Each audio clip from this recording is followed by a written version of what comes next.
انہوں نے فرمایا بیٹی اس طرح کی باتوں کی پرواہ نہ کر، خدا کی قسم شاید ہی ایسا ہو کہ تجھ جیسی حسین و خوبصورت عورت کسی مرد کے گھر میں ہو اور اس کی سوکھنے بھی ہوں، پھر بھی اس طرح کی باتیں نہ پھیلائی جایا کریں۔ میں نے کہا سبحان اللہ، سوکنوں کا کیا ذکر، وہ تو دوسرے لوگ اس طرح کی باتیں کر رہے ہیں۔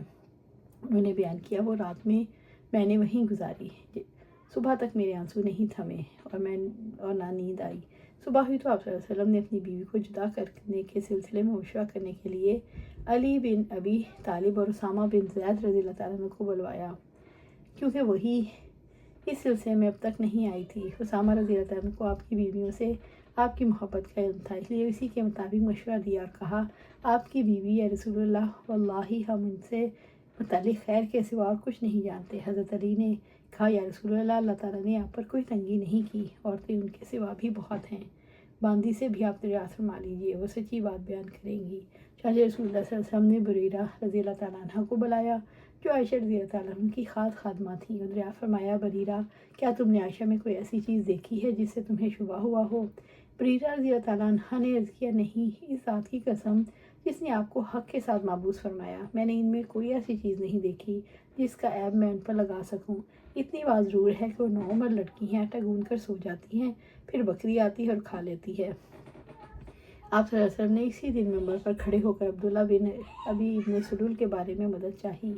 آپ نے فرمایا ایک ایسے شخص کے بارے میں میری کون مدد کرے گا جس کی اذیت اور تکلیف دہی کا سلسلہ میری بیوی کے معاملے تک پہنچ چکا ہے۔ اللہ کی قسم اپنی بیوی کے بارے میں خیر کے سوا کوئی چیز مجھے معلوم نہیں۔ پھر نام بھی اس معاملے میں انہوں نے ایک ایسے آدمی کا لیا جس کے متعلق بھی خیر کے سوا کچھ نہیں جانتا۔ خود میرے گھر میں بھی وہ آئے ہیں تو میرے ساتھ ہی آئے ہیں۔ یہ سن کر سعد بن معاذ رضی اللہ تعالیٰ عنہ کھڑے ہوئے عرض کیا یا رسول اللہ صلی اللہ علیہ وسلم، واللہ میں آپ کی مدد کروں گا، اگر وہ شخص جس کے متعلق تہمت لگانے کا آپ نے اشارہ فرمایا اور اس قبیلے سے ہوگا تو ہم اس کی گردن مار دیں گے، کیونکہ سعد رضی اللہ تعالیٰ عنہ خود قبیلہ اس کے سردار تھے۔ اگر وہ خزرج کا آدمی ہے تو آپ ہمیں حکم دیں، جو بھی آپ کا حکم ہوگا ہم تعمیل کریں گے۔ اس کے بعد سعد بن عبادہ رضی اللہ عنہ کھڑے ہوئے جو قبیلہ خزرج کے سردار تھے، حالانکہ اس سے پہلے اب تک بہت سالے تھے، لیکن اس وقت سعد بن معاذ رضی اللہ عنہ کی بات پر حمیت سے غصہ ہو گئے اور سعد بن معاذ رضی اللہ عنہ سے کہنے لگے خدا کے دوام پر بقا کی قسم تم جھوٹ بولتے ہو، نہ تم اسے قتل کر سکتے ہو اور نہ تمہارے اندر اس کی طاقت ہے۔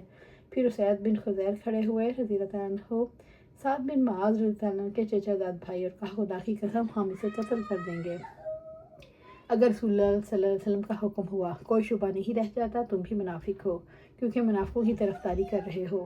اس پر اوس و خزرج دونوں قبیلوں کے لوگ اٹھ کھڑے ہوئے اور آگے بڑھنے ہی والے تھے کہ آپ صلی اللہ علیہ وسلم جو ابھی تک ممبر پر تشریف رکھتے تھے ممبر سے اترے اور لوگوں کو نرم کیا۔ اب سب لوگ خاموش ہو گئے اور آپ بھی خاموش ہو گئے۔ میں اس دن بھی روتی رہی، نہ میرے آنسو تھمے نہ نیند آئی۔ پھر میرے پاس میرے ماں باپ آئے، میں 2 راتوں میں اور 1 رات سے برابر روتی رہی، ایسا معلوم ہوتا تھا روتے روتے میرے دل کے ٹکڑے ہو جائیں گے۔ انہوں نے بیان کیا ماں باپ میرے پاس بیٹھے ہوئے تھے کہ انصاری عورت نے اجازت چاہی، میں نے انہیں اندر آنے کی اجازت دی اور وہ بھی میرے ساتھ بیٹھ کر رونے لگی۔ ہم سب اسی طرح تھے کہ آپ صلی اللہ علیہ وسلم تشریف لائے اور بیٹھ گئے۔ جس دن سے میرے متعلق وہ باتیں کہی جا رہی تھیں جو کبھی نہیں کہی گئی تھیں، اس دن سے میرے پاس آپ نہیں بیٹھے تھے۔ آپ صلی اللہ علیہ وسلم 1 مہینے تک انتظار کرتے رہے، لیکن میرے معاملے میں کوئی وحی آپ صلی اللہ علیہ وسلم پر نازل نہیں ہوئی۔ عائشہ رضی اللہ عنہ نے بیان کیا پھر آپ نے صلی اللہ علیہ وسلم نے تشہد پڑھی اور فرمایا عائشہ تمہارے متعلق مجھے یہ باتیں معلوم ہوئیں، اگر تم اس معاملے میں بری ہو تو اللہ تعالیٰ بھی تمہاری برات ظاہر کر دے گا، اور اگر تم نے گناہ کیا ہے تو اللہ تعالیٰ سے مغفرت چاہو اور اس کے حضور توبہ کرو، کہ بندہ جب اپنے گناہ کا اقرار کر کے توبہ کرتا ہے تو اللہ تعالیٰ بھی اس کی توبہ قبول کرتا ہے۔ جو ہی آپ صلی اللہ علیہ وسلم نے اپنی گفتگو ختم کی میرے آنسو اس طرح خوش ہو گئے کہ اب ایک قطرہ بھی محسوس نہیں ہوتا تھا۔ میں نے اپنے باپ سے کہا آپ صلی اللہ علیہ وسلم سے میرے متعلق کہیے، لیکن انہوں نے کہا قسم اللہ کی مجھے نہیں معلوم کہ آپ صلی اللہ علیہ وسلم سے مجھے کیا کہنا چاہیے۔ میں نے اپنی ماں سے کہا آپ صلی اللہ علیہ وسلم نے جو کچھ فرمایا اس کے متعلق آپ صلی اللہ علیہ وسلم آپ ہی کچھ کہیے۔ انہوں نے بھی یہی فرمایا قسم اللہ کی مجھے معلوم نہیں مجھے رسول اللہ صلی اللہ علیہ وسلم سے کیا کہنا چاہیے۔ انہوں نے بیان کیا میں نوعمر لڑکی تھی، قرآن مجھے زیادہ یاد نہیں تھا۔ میں نے کہا اللہ گواہ ہے مجھے معلوم ہوا ہے کہ آپ لوگوں نے بھی لوگوں کی افواہ سنی ہے اور آپ لوگوں کے دلوں میں وہ بات بیٹھ گئی جو اس کی تصدیق بھی آپ لوگ کر چکے ہیں۔ اس لیے اگر میں کہوں کہ میں اس بہتان سے بر رہی ہوں اور اللہ خوب جانتا ہے تو میں واقعی سے بری ہوں۔ تو آپ لوگ میری اس معاملے میں تصدیق نہیں کریں گے، لیکن اگر میں گناہ کو اپنے ذمہ لے لوں، حالانکہ اللہ تعالیٰ خوب جانتا ہے میں اس سے بری ہوں، تو آپ لوگ میری بات کی تصدیق کر دیں گے۔ قسم اللہ کی، میں اس وقت تک اپنے آپ کو اپنی اور آپ لوگوں کی کوئی مثال یوسف علیہ السلام کے والد یعقوب علیہ السلام کے سوا نہیں پاتی کہ انہوں نے بھی فرمایا تھا پر صبر جمیل، صبر ہی بہتر ہے، اور جو کچھ تم کہتے ہو اس معاملے میں میرا مددگار اللہ ہے۔ اس کے بعد بستر پر میں نے اپنا رخ دوسری طرف کر لیا، اور مجھے امید تھی کہ خود اللہ تعالیٰ میری برات کرے گا، لیکن میرا یہ خیال بھی نہ تھا کہ میرے متعلق وحی نازل ہوگی۔ میری اپنی نظر میں حیثیت اس سے بہت معمولی تھی کہ قرآن مجید میں میرے متعلق کوئی آیت نازل ہو۔ ہاں، مجھے اتنی امید ضرور تھی کہ آپ کوئی خواب دیکھیں گے جس میں اللہ تعالیٰ مجھے بری فرما دے گا۔ اللہ گواہ ہے، ابھی آپ اپنی جگہ سے اٹھے بھی نہ تھے اور نہ اس وقت گھر میں موجود کوئی باہر نکلا تھا کہ آپ پر وحی نازل ہونے لگی، اور شدت وحی سے آپ جس طرح پسینے پسینے ہو جایا کرتے تھے وہی کیفیت آپ کی اپنے بستر پر تھی۔ پسینے کے قطرے موتیوں کی طرح آپ کے جسم مبارک سے گرنے لگے، حالانکہ سردی کا موسم تھا۔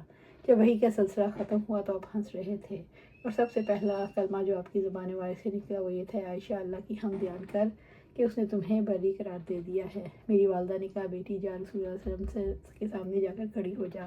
میں نے کہا، نہیں، قسم اللہ کی میں آپ کے پاس جا کر کھڑی نہیں ہوں گی، اور میں تو صرف اللہ کی حمد و ثنا کروں گی۔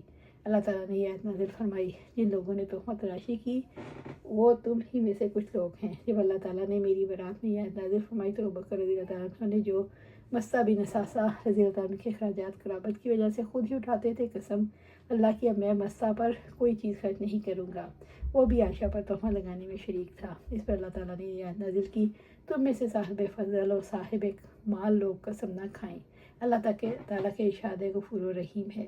ابوبکر رضی اللہ تعالیٰ نے کہا، خدا کی قسم، بس میری یہی خواہش ہے کہ اللہ تعالیٰ میری مغفرت کر دے۔ چنانچہ مصطح رضی اللہ تعالیٰ کو جو آپ پہلے دیا کرتے تھے پھر دینے لگے۔ آپ صلی اللہ علیہ وسلم نے زینب بنت جحش رضی اللہ تعالیٰ عنہ ام المومنین سے بھی میرے متعلق پوچھا۔ آپ نے دریافت فرمایا، زینب تم عائشہ کے متعلق کیا جانتی ہو اور کیا دیکھا ہے؟ انہوں نے جواب دیا، میں نے اپنے کان اور اپنی آنکھوں کی حفاظت کرتی ہوں، جو چیز میں نے دیکھی ہو یا نہ سنی ہو آپ سے بیان کرنے لگوں، خدا گواہ ہے میں نے ان میں خیر کے سوا کچھ نہیں دیکھا۔ عائشہ رضی اللہ تعالیٰ عنہ نے بیان کیا، یہی میری برابر کی تھی، لیکن اللہ تعالیٰ نے انہیں تقویٰ کی وجہ سے بچا لیا۔ ابو ربی نے بیان کیا کہ ہم سے فلیح نے بیان کیا، ان سے ہشام بن عروہ نے، اور عروہ نے ان سے عائشہ اور عبداللہ بن زبیر رضی اللہ تعالیٰ عنہ نے اسی حدیث کی طرح۔